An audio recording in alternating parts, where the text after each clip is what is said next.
President Singh Allen, trustees, Superintendent Hoffman, and staff and parents as well. My name is Mark Graham. I live in Elk Grove. 2 weeks from tonight, I'm going to make a presentation to you.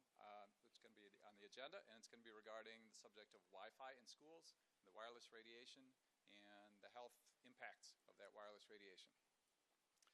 Superintendent Hoffman invited me to meet with him in his office to discuss some of these things prior to that meeting, and I accepted, and we've scheduled it. That's going to be next Monday morning. I'm looking forward to that very much.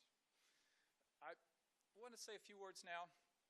This is addressed to the board and as well as to the parents in this school, in this room. This is information based on what I know. The Elk Grove School District has Wi-Fi, wireless internet connections, in all 65 schools.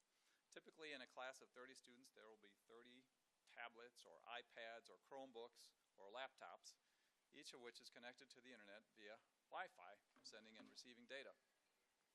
And there will be at least one high-powered Wi-Fi router or access point, transmitting continuously at 2.4 gigahertz or 5.0 gigahertz. And that means 2.4 billion or 5 billion cycles per second. Typically, some of these access points or the router will be as close as several feet away from the nearest student, and probably no more than 20 feet away from any student, depending on the size of the classroom. Electromagnetic radiation bounces off of metal surfaces, including the roof or the walls of the classroom, if it has a metal roof or walls. The closer you are to a source of electromagnetic radiation, the stronger the radiation is, and that goes by the square of the distance away from that source. There are health impacts from wireless radiation, both short-term and long-term. I can see I'm running out of time.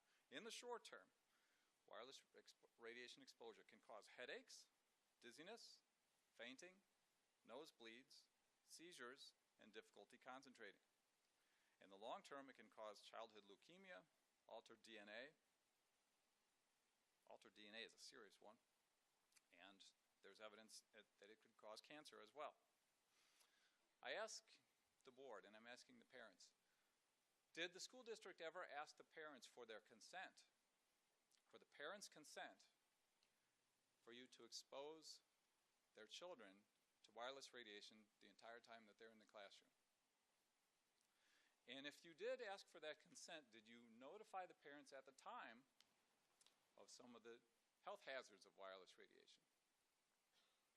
I'm going to have to wrap it up there because I'm very close to out of time. I encourage everybody to Google it, look up Citizens for Safe Technology, look up Wi-Fi in schools, look up cell phone hazards. I don't have any children, but I have 4 nieces, and I'll close by saying this is the same advice that I give to my brothers. Keep those cell phones away from your girls. Keep those iPads away from your girls. Protect their health. I will see you in 2 weeks, and I'll see you on Monday morning. Thank you, Mr. Graham.